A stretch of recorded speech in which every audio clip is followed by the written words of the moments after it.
Hello everyone! Today I'm with Milena from Brazil, and can you please introduce yourself?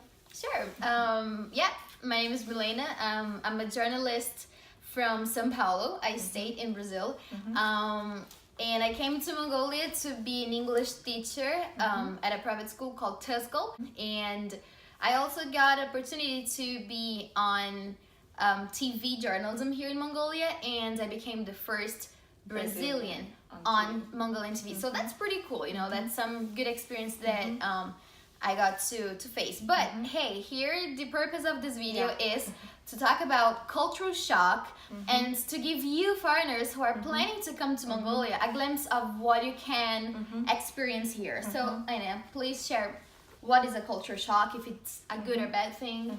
Yeah, so in my opinion, culture shock could be good or bad thing depending on how you're feeling it. For example, if you actually have moved to Mongolia, if you don't feel like you get lost or don't feel like you're struggling with the culture, it's okay, you're fine, you're not having a culture shock. But if you experience any difficulties and feel like you're struggling to understand the overall culture, then you might be facing the culture shock. But it's okay, because you're from a country that has total different lifestyle, people that has different weather and environment. So I think the person has to have a culture shock at the beginning. Yeah, it's just the thing that how you're adapting and how you're understanding the culture. Part of the process. So it's a natural part of the process. So you have been living here almost 2 years, right? So why don't you share your culture shock stories? Oh goodness, as a good Brazilian, I come from a hot part in Brazil. And I moved to Mongolia in the middle of the winter. So I left the middle of summer in Brazil to the middle of winter in Mongolia. So I came from 30 plus Celsius to minus 30 Celsius. For me, the very first shock was the weather, because it's extremely different. So what was your, sorry, it's okay, go ahead. You. So what was your lowest temperature you've been in? I think the lowest I got was like minus 15 when I was living in the States. But nothing compares like minus 15 to minus 40, guys, because here it gets easily to minus 40 in the winter. And I think I can say also that in the very next month after I got here, actually like 3 weeks later, there was the Mongolians Tsaganser. I can summarize it with there is a lot of eating. There's a lot of family time, a lot of friendship time. Is all about eating. Oh my goodness, it is a lot of it. And like, I grew up in a family of vegetarians, so my diet was kind of very opposite of what Mongolians have, because they eat a lot of meat here. So that's something that if you eat meat, you'd like. For me it was hard because so during the Tsaganser time that I would visit families, then they keep eating, so you can't really say no either, so you actually have to keep eating because they're gonna keep bringing food to you all the time, and I don't eat much and they kept offering me food. It was like, oh my gosh, I don't want to be rude, you know, but I just can't eat anymore. And the foods that you're not so familiar with, right? Oh yeah, exactly. Okay, so that was like weather and food with the holiday situation was like a super shock. But I'm not the only foreigner here with stories about cultural shocks, right? Yeah. So we already collected some other culture shock sharing videos from our foreign friends who visited here in Mongolia. So you could just watch it now. Have fun! Have fun! Bye-bye!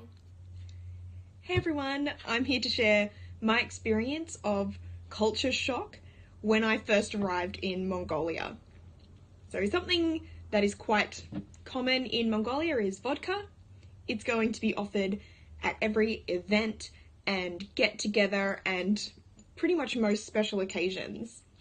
So when I first arrived, I was given a bit of a cultural briefing on what to do when you're offered vodka. And the advice that I was given was, if you're served vodka in a glass, you have to do that as a shot all at once. That's the respectful, expected thing to do. And I'm not much of a drinker, so I made a mental note of that and was ready to be culturally appropriate doing my shots of vodka at the first work event that I went to. So Christmas. I was going to the work Christmas party, and I only arrived in Mongolia at the end of November. So this was first impressions for me and my work colleagues. And of course, there's vodka on the table, and they pour out about a shot's worth of vodka into just regular sized glasses. And I figure, okay, time to put my little training into action. And when we toast, I do the whole glass of vodka as a shot. And I look either side, and my colleagues have just sipped the vodka.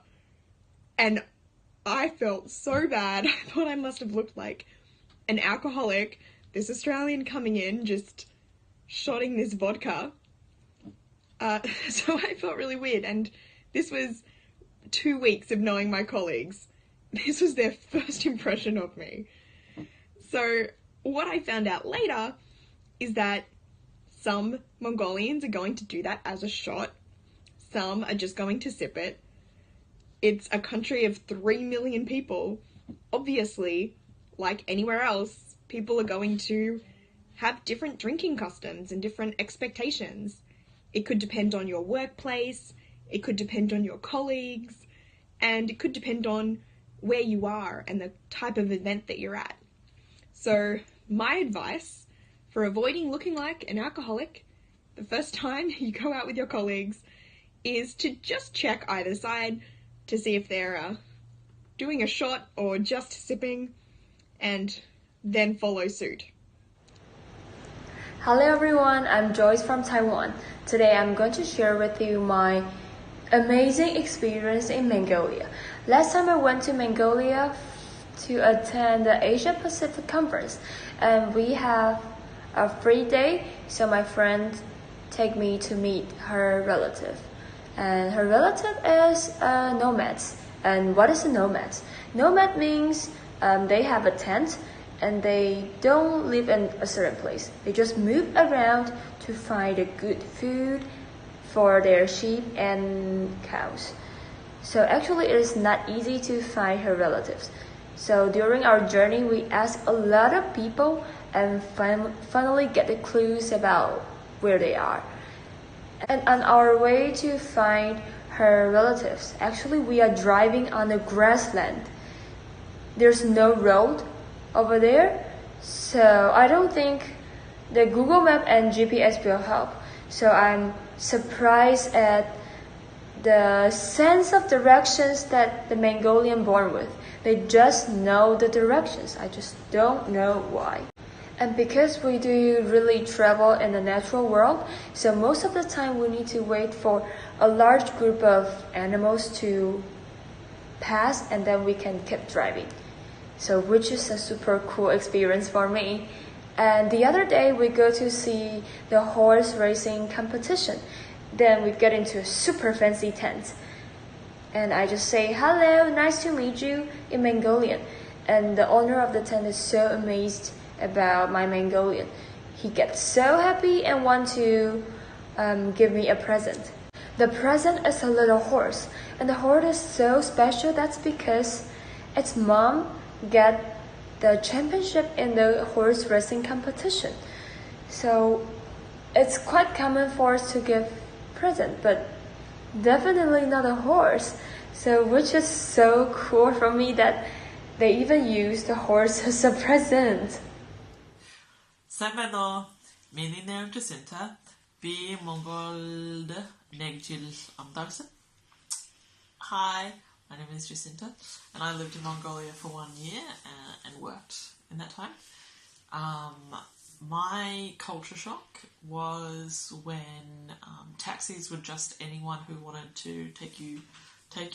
So you'd hold out your hand like this and get a taxi really fast, and then I could just zip around the entire city, and it was awesome. And because they were anyone, sometimes there'd be kids in the back and whole families who were just hitching a ride with, and it was super fun. And then my reverse culture shock when I got back to Australia, when taxis are so expensive and I couldn't just take them at a whim, and I had to wait for the train or the bus. And I still miss taking cabs in Mongolia all the time.